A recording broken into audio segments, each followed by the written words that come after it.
Hello dear learners, welcome back to my channel. I hope you all are doing well. I'm here with another video lecture on airlift bioreactor, so do watch it completely to grasp it in just 15 minutes, and like, share and subscribe my channel for more such videos.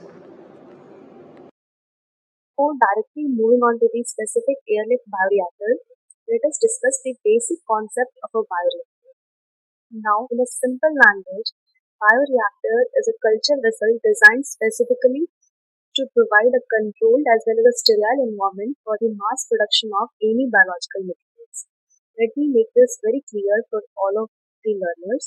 Bioreactor जो होता है वो एक culture vessel होता है और जिसका main function होता है एक कंट्रोल्ड एनवायरनमेंट प्रोवाइड करना, ताकि हम अपना जो भी बायोलॉजिकल मटेरियल का लार्ज स्केल या मास प्रोडक्शन करना चाहते हैं उसके लिए एक कंट्रोल्ड एनवायरनमेंट मिले. Controlled environment deals with the wired pH, temperature, agitation, air condition, and also the type of the inlet and outlet system for the removal of the waste material or the byproduct or for the feeding of the substrate if it is saturated.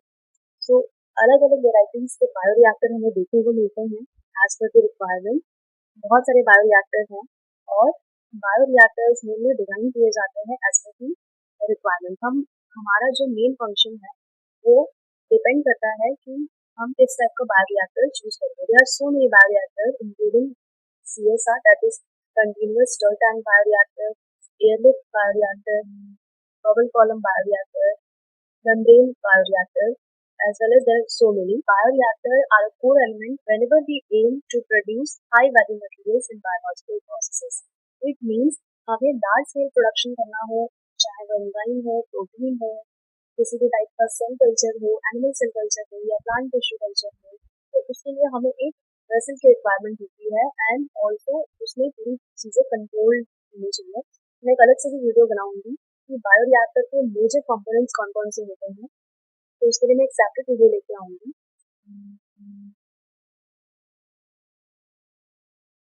So let's move on to the main topic of today's lecture, that is airlift bioreactor. Bioprocess में या industrial biotech में जो भी reactors use होते हैं उनका एक necessity होता है, एक स्पेसिफिक फंक्शन होता है. फर्मेंटेशन प्रोसेस जब हम कैरी आउट करते हैं किसी लार्ज वेसल में, यानी कि अगर हम लोग एक बायोरिएक्टर में कोई भी बायोलॉजिकल प्रोडक्ट का फॉर्मेशन कर रहे हैं तो उसकी इफिशियंसी बहुत ही ज़्यादा डिक्रीज हो जाती है अगर इनसफिशिएंट मिक्सिंग है. यानी कि जो भी हमारे कंपोनेंट्स, जो भी फीड हमने अपने बायोरिएक्टर में डाला है, if we are not mixing it properly then the efficiency is decreasing at a significant rate. अब इसमें समझने वाली बात ये है कि फर्मेंटेशन प्रोसेस जो हो रहा है हमारे वेसल में, तो उसमें क्या इंपॉर्टेंस है मिक्सिंग का.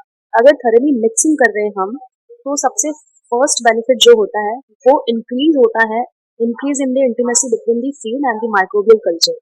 इट मीन्स कि जो आप फीड दे रहे हैं, जो आप सबस्ट्रेट दे रहे हैं, उसका जो कॉन्टेक्ट है, डायरेक्ट कॉन्टेक्ट, वो आपके जो भी आपने माइक्रोबियल स्पीशीज दिया है उससे डायरेक्टली कांटेक्ट पड़ता है. और अगर कांटेक्ट पड़ता है तो आपका जो प्रोडक्ट फॉर्मेशन है वो अगेन इंक्रीज हो जाता है. एंड ऑल्सो अगर आप कोई भी एक्सपेरिमेंट छोटे स्केल में करते हैं तो it is very much easy to control the pH, temperature as well as other parameters. But अगर आप ये चीज बड़े लार्ज स्केल फर्मेंटर में कर रहे हैं तो आपको pH का यूनिफॉर्मिटी रखना होगा, temperature through out the vessel आपको कांस्टेंट रखना होगा. And for all these reasons आपको मिक्सिंग उसमें प्रॉपर कंटिन्यूसली स्टरिंग आपको चाहिए होगा. तो अगर हम लोग कंटिन्यूस स्टर टैंक रिएक्टर की बात करें तो उसमें मैकेनिकल डिवाइस होता है, इम्पेलर होता है, जो कंटिन्यूसली रोटेट करके पूरे आपके मिक्सचर को थॉरली मिक्स करते रहता है जो भी आपने उसमें फीड डाला है. But in case of airlift bioreactor that mixing is achieved through introduction of a gas और air bubble through a sparger.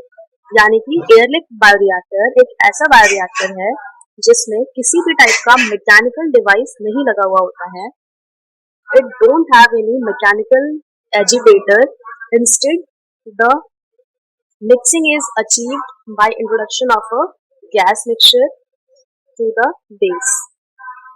As I have already discussed the basic introduction, that is the mixing in the airlift bioreactor is achieved without any mechanical device used for agitation. यानी किसी भी type का mechanical agitator impeller नहीं लगा हुआ होता है airlift bioreactor में. Instead, the mixing or the uniformity is maintained through the difference in the density of the gas introduced through the sparger of the airlift bioreactor. And also I have already discussed that it is used for the culture of such cells which are very much sensitive towards shear stress, where normal mixing through the impellers or the mechanical agitator is not possible. यानी कि ऐसी cells जो delicate हैं, जो pressure नहीं झेल सकती, उनके लिए ये airlift bioreactor यूज किया जाता है. Now these are the two varieties of the airlift bioreactor due to the position of the downcomer. यानी कि डाउनकमर कहाँ सिचुएटेड है उसके बेसिस पर दो वेराइटी हो सकते हैं. Airlift bioreactor with internal draft tube and airlift bioreactor with external draft tube. यानी कि डाउनकमर हमारे एयरलिफ्ट बायोरिएक्टर के अंदर में ही सिचुएटेड है या फिर हमारा जो डाउनकमर है वो एयरलिफ्ट बायोरिएक्टर के आउटर में सिचुएटेड है. So on that basis there are two varieties. यहाँ पे आप एक ओरिजिनल पिक्चर देख सकते हैं एयरलिफ्ट बायोरिएक्टर का, how it looks like and how many component it has. ये जो है वो ऑटोमेशन के लिए है, सारी चीजें यहाँ पे कंट्रोल की जाती हैं. And in the right side you can see the picture of airlift bioreactor where three major components are there. The first one is pre-gassing zone, or also it is known as disengagement zone, and the second one is the riser, and the third one is down. ये तीनों ही components में airlift bioreactor काम करता है. अब सबसे पहली चीज जो ध्यान देने वाली है, it is also known as a tower reactor, and also it is used for the culture of specific aerobic cultures, because the gas is introduced from the bottom of the airlift bioreactor through a sparger, and then that gas travels towards the upward zone through the help of the riser, which is a draft tube, and also it comes down through the downcomer. Now the major working principle of the airlift bioreactor is it has been frequently asked that how the airlift bioreactor achieve the thorough mixing of the feed and the microbial species. So the answer to this question is it works on the basis of the difference in the density in the riser as well as downcomer. यानी कि जो riser है और downcomer है दोनों में ही difference होता है डेंसिटी का, क्योंकि राइजर में सर्टेन अमाउंट ऑफ गैस है, यानी कि जो गैस डायरेक्टली स्पार्जर से इंट्रोड्यूस हो रही है वो राइजर में हो रही है, और जो डाउनकमर है उसमें नेग्लिजिबल अमाउंट ऑफ गैस है, यानी कि न के बराबर गैस है. तो इसी के थ्रू डिफरेंस है डेंसिटी में, तो फ्लो अचीव होता है फ्रॉम हायर टू लोअर. यानी कि जैसे ही हम इंट्रोड्यूस किया है स्पार्जर से राइजर में अपना फीड, प्रोडक्ट फॉर्मेशन जो होगा वो डाउनकमर के थ्रू इंटरकनेक्टेड है डाउनकमर राइजर से, तो वहां से ये चीज अचीव होती है.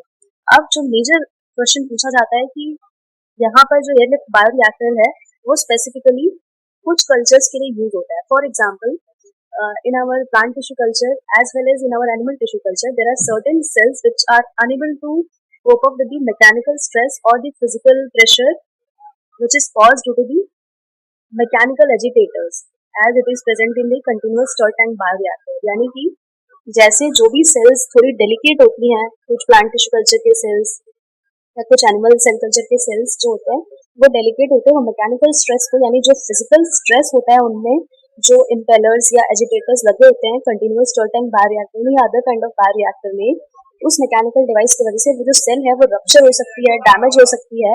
तो उससे बचाने के लिए aerobic bioreactor is a boon for bioprocessing because it does not use any kind of mechanical device. Instead, it uses the difference in the density of the gases which is introduced through the sparger. यानी कि airlift bioreactor का importance क्या हो गया? Number one importance ये हो गया कि it is used for the aerobic cultures, and secondly it is used for the cultures that are specifically delicate in nature. यानी कि जो डेलिकेट होते हैं, जो मैकेनिकल स्ट्रेस नहीं झेल पाएंगे मैकेनिकल डिवाइस का, एजिटेटर्स का, उनके लिए एयरलिफ्ट बायोरिएक्टर्स यूज किया जाता है. Now let us discuss quickly the structural features of a airlift bioreactor. So basically it has three parts as I've already mentioned: the airizer, the downcomer and the disengagement zone. So the purpose of the air riser is to introduce the air bubbles to the sparger. यानी कि ये जो draft tube है जो air riser में, वो क्या करता है, यहाँ पे concentric सर्कल के फॉर्म में स्पार्जर होता है जहां से हमारा गैस या एयर को इंट्रोड्यूस किया जाता है। अब जो एयर राइजर है वो या तो इनसाइड भी हो सकता है, आउटसाइड भी, जैसे कि मैंने बताया कि जो डाउन कमर और एयर राइजर के बेसिस पर एयरलिफ्ट बायोरिएक्टर जो है उसके अलग अलग टाइप्स हैं। अब डाउन कमर क्या करता है, डाउन कमर जो है वो जो अपवर्ड फोर्स लग रहा है राइजर में, एयर राइजर के थ्रू जो गैस ऊपर लिफ्ट हो रही है, अब डाउन कमर एक अपवर्ड फोर्स एक्सर्ट होता है उस पर, फिर इसकी वजह से क्या होता है, एक प्रॉपर मिक्सिंग होती है जो भी हमने फीड डाला है या सबस्ट्रेट डाला है, because difference in the density again riser में ज्यादा होता है और डाउन कमर में कम होता है, तो एक थरो मिक्सिंग अचीव होता है। Now the role of disengagement zone और the degassing zone is to prevent the formation of foam and also ये क्या करता है, जो भी बबल्स ऊपर उठते हैं उनको नीचे की तरफ पुश करता है ताकि जितना बबल्स थरो मिक्स होंगे उतना ही हमारा फीड भी अच्छे से मिक्स होगा। तो डिसएंगेजमेंट जोन का रोल ये होता है। कुछ इंपॉर्टेंट पॉइंट्स डिस्कस कर लेते हैं कि इसका एडवांटेज और डिसएडवांटेज क्या है। तो द बेसिक एडवांटेज इज, जैसे कि हमने डिस्कस किया था, it is used for the culture of low shear stress cells that are so much sensitive to mechanical stress and strain, यानी कि डेलिकेट सेल्स को भी कल्चर किया जा सकता है एयरलिफ्ट बायोरिएक्टर से। And the second point is contamination का चांस यहाँ पे कम होता है क्योंकि हमारे किसी भी वेसल में जितना कम डिवाइस इंस्टॉल हो उतना ज्यादा कंटामिनेशन के चांसेस मिनिमाइज हो जाते हैं। और इसमें किसी भी टाइप का फिजिकल डिवाइस तो इंस्टॉल नहीं है, सिर्फ गैसेस के थ्रू ही थर्मो मिक्सिंग हो रही है, तो again chances of contamination decreases. Next जो होता है, इसमें स्पार्जर लगा होता है और राइजर क्या करता है, जैसे ही स्पार्जर से गैस ओरिजिनेट होता है हमारे एयरलिफ्ट बायोरिएक्टर में, राइजर के थ्रू बहुत हाई तक जाता है एंड देन जितना हाई तक हमारा गैस इंट्रोड्यूस होगा उतना थोड़ी हमारा जो सब्सटेंस हमने डाला है या सबस्ट्रेट हमने जो डाला है उसका मिक्सिंग प्रॉपर हो पाएगा। तो it increases the mass transfer and also हम एयरलिफ्ट बायोरिएक्टर में एट द सेम टाइम हम बहुत सारा अमाउंट ऑफ सेल्स को कल्चर कर सकते हैं, क्योंकि जो कंटिन्यूअस स्टर टैंक बायोरिएक्टर में या अदर रिएक्टर में जिसमें मैकेनिकल डिवाइस इंस्टॉल होता है, इम्पेलर का भी एक लिमिट होता है, यानी कि इट मीन्स कि अगर मान लो आपका कल्चर वेसल ये है, एक बायोरिएक्टर है, इम्पेलर्स लगे होंगे ऐसे, तो ये क्या करेगा, ये सर्टेन हाइट तक ही तो इसको रोटेट कर सकता है ना। तो एयरलिफ्ट बायोरिएक्टर का खासियत क्या है, it is so tall like this, यानी कि हम बहुत सारा अमाउंट ऑफ कल्चर कर सकते हैं क्योंकि इसका वॉल्यूम इंक्रीज हो गया, क्योंकि इसमें फिजिकल डिवाइस तो लगाना नहीं है हमें मिक्सिंग के लिए। तो इसलिए एयरलिफ्ट बायोरिएक्टर का यहाँ पे एडवांटेज होता है कि जो कंटिन्यूअस स्टर टैंक रिएक्टर होते हैं वो एक स्पेसिफिक हाइट तक ही होंगे और एयरलिफ्ट बायोरिएक्टर में ये शॉर्टकमिंग दूर हो जाती है। ऑल्सो अब किसी चीज की अगर अच्छाई है तो बुराई भी है, इसके डिसएडवांटेजेस या शॉर्टकमिंग्स क्या क्या है। It has high capital cost with large scale vessel, यानी कि अभी हमने देखा कि इसका जो हाइट है या जो साइज है वो काफी बड़ा है, तो उसके लिए बहुत ज्यादा फाइनेंशियली कैपिटल चाहिए हमें and also high energy cost, क्योंकि इसमें एजिटेटर्स लगे हुए नहीं है। तो हमें क्या करना है, गैस जो यहाँ से ओरिजिनेट होगा बॉटम से, उसके लिए बहुत ही हाई प्रेशर से वो ओरिजिनेट होना चाहिए। बिकॉज ये पॉइंट्स को बहुत अच्छे से समझना है ताकि आप एयरलिफ्ट बायोरिएक्टर का हर एक आंसर दे पाए। एयरलिफ्ट बायोरिएक्टर में जो मिक्सिंग हो रहा है वो गैस के थ्रू हो रहा है, तो अगर वो गैस ही बहुत लो प्रेशर से आएगा तो यूनिफॉर्मिटी कैसे मेंटेन होगी, यानी कि राइजर में अपवर्ड फोर्स लगती है, डाउन कमर में जो डाउनवर्ड फ्लो होता है वो कैसे हो पाएगा, unless it is a high pressure gas, ये वाली प्रोसेस हो नहीं पाएगी। तो again high energy cost due to high pressure generation. अब इसमें क्या होता है, माइक्रो ऑर्गेनिज्म जो सर्कुलेट होता है बायोरिएक्टर में, उसके लिए एक कंडीशन जो रिक्वायर्ड होती है, लाइक अगर आपका यहाँ पे इम्पेलर लगा होता कंटिन्यूअस स्टर टैंक बायोरिएक्टर में, तो यहाँ तक का अगर आपका डिवाइस इतना ही है तो वो कंट्रोल रहता कि इतने तक में तो थर्ली मिक्सिंग हो रहा है, सब कुछ हो रहा है, ठीक है। लेकिन if we are talking about an airlift bioreactor, तो यहाँ पे क्या हो रहा है कि यहाँ पे सिर्फ एयर बबल्स के थ्रू मिक्सिंग हो रहा है। तो एयर बबल्स के मिक्सिंग के थ्रू क्या होता है, कई बारी जो माइक्रो ऑर्गेनिजम्स हैं उनके लिए यूनिफॉर्मिटी नहीं रह जाती है, बिकॉज थोड़ा सा भी गैस के डिस्ट्रीब्यूशन में प्रॉब्लम हुआ, बबल्स के डिस्ट्रीब्यूशन में या लिफ्ट होने में, तो यहाँ का पीएच, यहाँ के सब्सटेंस का पीएच, यहाँ के सब्सटेंस का पीएच या माइक्रोबियल बायोमास जो है उनमें वेरिएशन आ जाए, यानी कि एक यूनिफॉर्मिटी जो रहनी चाहिए वो इट इज पॉसिबल कि वहां पे थोड़े से एरर आ जाए due to absence of an physical device. तो ये एक शॉर्टकमिंग है जो देखा जाता है कई बारी। एंड ऑल्सो इसमें बबल्स का फॉर्मेशन होता है जब हाई प्रेशर गैस इंट्रोड्यूस होता है, तो एक फोम भी इसका एक शॉर्टकमिंग है कि फोमिंग भी इसमें बहुत सारा देखने को मिलता है।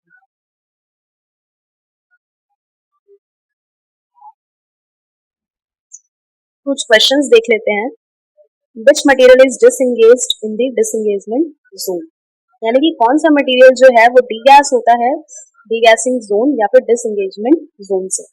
तो इसका आंसर तो बहुत ही सिंपल है, बबल्स। जैसे कि मैंने बताया कि बबल्स को क्या करता है, ये डिसएंगेज करता है ताकि जो लिक्विड फ्लो है उसमें किसी भी टाइप का रेजिस्टेंस ना फ्लो हो, क्योंकि अगर बबल्स रेजिस्टेंस प्रोवाइड करेंगे लिक्विड फ्लो में तो हमारा जो डाउन कमर है उसमें हमारा जो प्रोडक्ट का सिंथेसिस हो जाना है, जो रिलीज होना है हमारा, whether it is a product और दी वेस्ट स्ट्रीम जो निकलना है वो प्रिवेंट होगा।